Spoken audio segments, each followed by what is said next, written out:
Vince's holiday present to us all, a bunch of coal in our stocking in the form of this episode. I'm John Retham with my review of WWE Raw, and look, I didn't expect much from this. I hope every single staff member, wrestler has a very Merry Christmas. Same to all of you, whatever holiday you celebrate. But goddamn, my expectations were low, but holy goddamn fuck. And by the way, instead of the crowd noise, you know what they should have done for this episode? Just had this noise during the match. Just have this noise during all the matches, maybe not during the promos. They didn't figure out how to adjust the volume very well, but honestly, this would have been better because the dubbed-in crowd noise is goddamn ass. What's also goddamn ass is the new Raw theme. I'm not saying the guy isn't talented, but goddamn, just get rid of this theme. Just put something better on. I mean, I miss the days when Raw actually had good themes. Hell, I would take Nickelback's Burn It to the Ground because at least that fit the energy of Raw. Actually, given how ass Raw has been lately, maybe this theme does fit. So, we start off with Charlotte. So, this is going to have to start soon.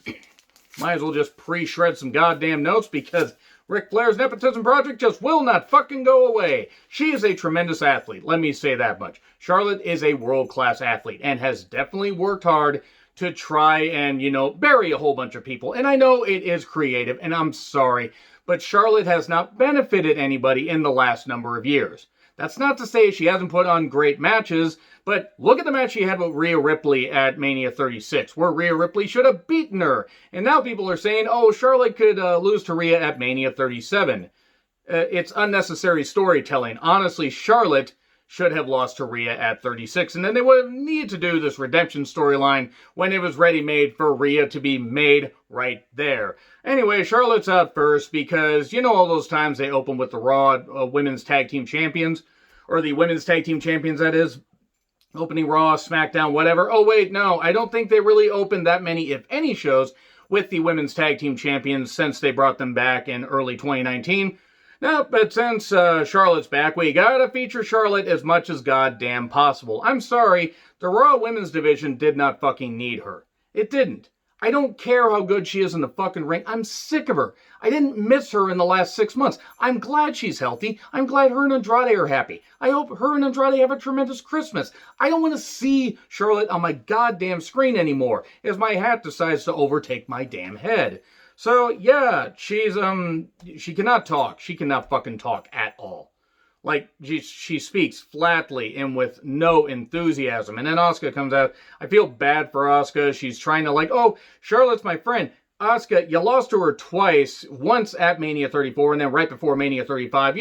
Those losses that should have never fucking happened. But Vince just had to have his Golden Girl win. Anyway, Nia then shows up. She talks about robotic voices. That's fucking rich. Can we get better gear for Nia? I don't really care about Nia anti-vax, but good fucking God. You don't need somebody looking like a botched chandelier. And Shayna then talks about delivering Seasons beatings. I'm surprised that Vince McMahon did not try to call Raw Seasons beatings or come up with a pay-per-view called that. So then Dana and Mandy show up talking about Rudolph and Antlers, and right here I question why they were opening up with the women. Not because the women don't deserve to be featured more, but they're giving them this material. Maybe there is a reason why some fans just will shit on the women no matter how hard they work. You can't put the women in this kind of position and expect a lot of fans to take them seriously. It's not fucking good. What also wasn't fucking good was Asuka and Charlotte joining commentary. And I love Asuka, but they're making Asuka like a goddamn idiot where she knows that Charlotte's going to have to turn on her. Dana and Mandy versus Shayna and Nia anti-vax. Sexy muscle friends, please stop that, Asuka. Please stop that stuff. Trying to make fetch happen. It's not going to happen. And Asuka's great. I just don't fucking get it. Nia cannot work one goddamn bit. She barely touched Mandy. Mandy had to sell the bump like she was shot. And Shayna taps out Dana. Cool, whatever. Let's move on from that. Oh, by the way, the faces dumped them out because why the fuck not? Shayna, this is not going to make up for all the bad booking. Her beating Dana Brooke. And nothing against Dana Brooke. She's not very good, but she's not bad. But Shayna beating Dana at this point, if Shayna had been booked dominant and everything, then finally lost to TLC, okay, cool. Except she wasn't. It's fucking shit. Anyway, Hurt Business then stripped down one guy in a New Day shirt and then basically give him a Hurt Business shirt. And they practically break his goddamn shoulders putting it on. And then, oh yeah, we're going to do Raw Legends Night in 2 weeks. Hey, you remember back in 2018 when USA Network complained about the ratings and everything and said, bring back the Legends and have that and pop a rating and everything. Oh, okay, we'll do that. Because they did, what, 1.53 million last week, and they will probably do even lower this week. I would actually be surprised if they weren't way lower, even though TLC wasn't all that bad, because the holidays, you know. And what they honestly should do is not focus on the goddamn Legends. This is not going to fix things. Yes, Carlito is featured. Cool, Carlito's going to be back on WWE television. That's a bit shocking. Also, all these Legends in the middle of a pandemic. I'm not saying that you shouldn't honor the Legends, but it's like the same thing when I complained about AEW using Sting. Yes, they're, using him to do the same damn thing. And Vince McMahon is so goddamn desperate because he's like, oh, well, they don't like the stars I'm pushing, so I'm going to keep bringing back these old guys and these old women that may still have something left. Some may. There is no goddamn reason to keep bringing back these Legends. I know it's a network call, and I fucking get it because USA Network tweeted about it, so that makes sense. But USA Network should be mad at WWE. They should realize, hey, wait a second. Vince McMahon doesn't know what he's doing. We probably paid about $1 billion, maybe $1.5 billion over 5 years for these guys, and they're not producing.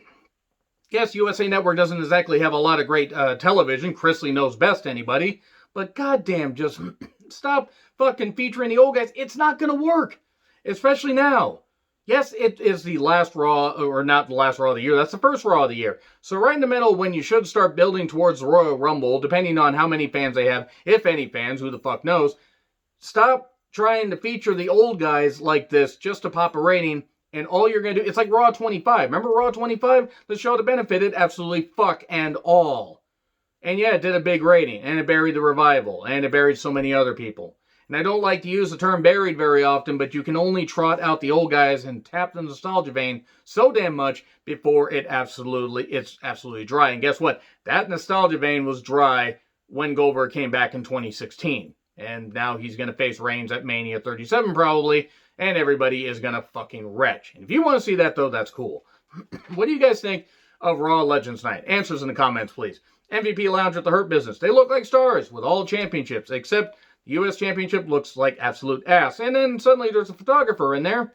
And then R-Truth is there, and we get more 24/7 shenanigans with Eric of the... Well, actually, fuck, who the fuck else did we get? We got Gulak, and did we get Eric? Actually, I think Eric's out with an injury. Who the fuck did we get? Gulak and a few people? What the fuck is going on? Why is the 24/7 championship still a thing? Riddle and Hardy.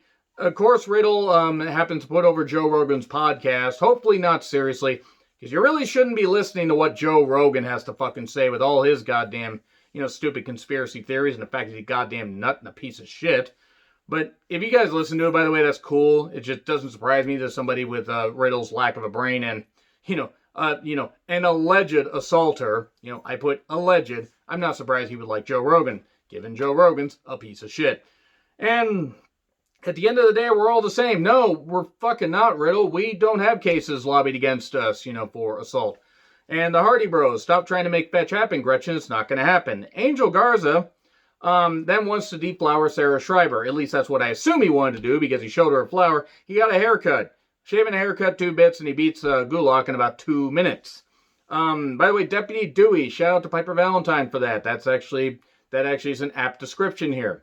That was pretty damn good. By the way, you get that? Love you guys. Miz TV with Styles and Omos. You may be the biggest idiot on earth. Styles says to Miz. Styles who thinks the earth is flat. That right there should tell you how Styles feels about Miz. Miz apologizes. It's like, hey, you could be in the Marine 7. Yes, there are somehow still more of these. I've seen all the Marine movies, by the way, and they're not very good. The one with Cena wasn't all that good. And then Morrison called in the briefcase. So Miz says, hey, I want to get my briefcase back. Or cash in the briefcase, that is. By the way, at one point, Styles says peanut butter and Johnny's sandwich. Stop thinking it, any fans of Morrison. You stop thinking that. And then Drew, Sheamus, and Keith, they share a story, and then we get brawling and fisting between 6 men, and we get a street fight that's totally a street fight later. Retribution cannot be salvaged. The gimmick, not the talents. Talents are fine. Drew to Keith, let me worry about Sheamus. And Enrique Chesney versus T. Barkovic. I know it's T-Bar, but he's Dominic Dijakovic. He also he doesn't look good. This is not a good gimmick. And Ricochet, whatever. I don't fucking care about Ricochet. I don't. I don't think that as good as he is in the ring, this is not fucking working.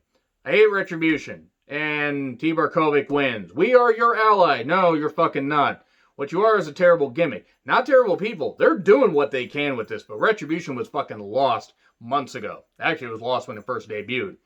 And why the slow-mo for the bro entrance for, Riddle flipping off his goddamn sandals? I don't get it. Lashley and MVP versus Jeff and Riddle. Jeff should stop bumping like that. Jeff should stop bumping in general and just fucking retire. Because I'm worried he's not going to be walking here in a bit. Hurt Lock taps Jeff. Didn't really care about this match. Wasn't bad. It just wasn't great. And MVP and Jeff Hardy having a match. I really don't want to see them wrestle like it's 2007. I'm sorry. It just doesn't interest me. Though the Hurt Business they've been stars of the pandemic era. Then Elias and Cracker Commander Riker. That's what I'm calling him from now on because Jackson Riker can piss all the fuck off. He can piss all the fucking way off. I don't really fucking care. Riker takes on Grand Metalik. Of course, he gets to target minorities like he wants to. And until Jackson Riker apologizes for being a piece of shit but also being born, his mother should apologize because she gave birth to a goddamn white supremacist piece of shit, I'm going to keep making fun of Jackson Riker, Commander Cracker Riker. There we go. Or Cracker Commander Riker, however I said it. Yeah, he wins. And, man, he would fit right in with the Elite. And if you know, you know. But Valentine would know. We always talk about that stuff. Recaps of Orton and the Fiery Fiend. Here's Orton, and he's in basketball shorts, and he's a heel because he burned a man alive. Sure, he burned a dummy. Obviously, they weren't going to burn a man alive.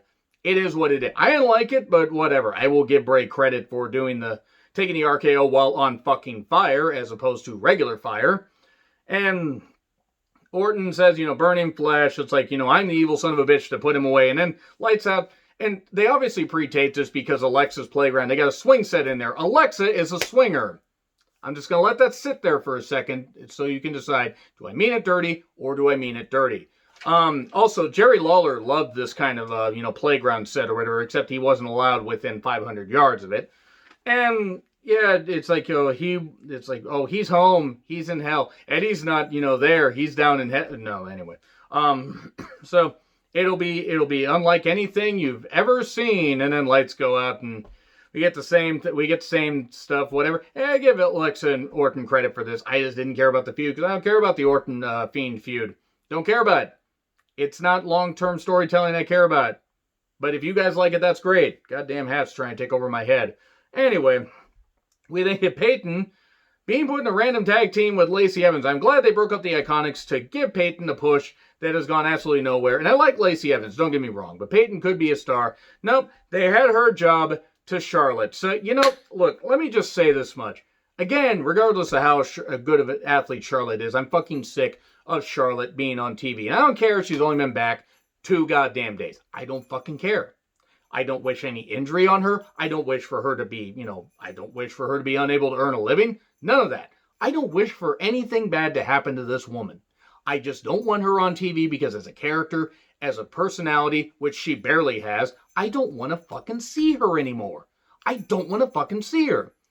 But again, I'm not going to be like the people, there are some that are like, oh, I hope she gets injured and this kind of stuff. Shut the fuck up. Don't get that fired up. There's the wrestler and the person. And Charlotte is just a boring personality. And probably has difficulty spelling personality. But anyway, she considers herself genetically superior. Probably should take that out of her arsenal. But anyway, Charlotte had to basically beat Peyton. Peyton Royce has been turned into a jobber, at least right now. I don't fucking get it because Peyton Royce was trained by Lance Storm and could be doing so much better than this. Goddamn. And they were also teasing dissension. Peyton and Lacey just couldn't get on the same page. And, god damn it. Just why? Why'd you break up the Iconics to do this shit? I don't fucking get it. By the way, we got Sugar Cookies and Candy Cane. And Candy Cane's all over. Candy Cane Kendo Stick. Man, apparently Rusty Nail from Joyride is just enjoying himself. Candy Cane. If you've seen the movie, don't see the sequels. Anyway, Drew, Keith, and Sheamus versus Styles with Omos, Miz, and Morrison. It's a holiday street fight, and they literally forgot for the first 3 quarters that it was a goddamn street fight, and I don't fucking get it. They were all those legal tags and all this stuff, and oh my god, they were treating it with all the holiday cheer, hooray! Ow. Anyway, sorry, my, the damn balls hitting me in the face. again. Moving on. They didn't treat it like a goddamn fight. Finally, they started slamming into the tables, with eggnog and all this stuff and all the sugar cookies. And because so many people are going hungry, let's just waste this food. I mean, I know it's wrestling. They've done shit like this before. But right now, maybe don't do that maybe don't. Maybe don't. I just don't think you need to do that. Plus, it was stupid because they didn't treat it like a goddamn street fight.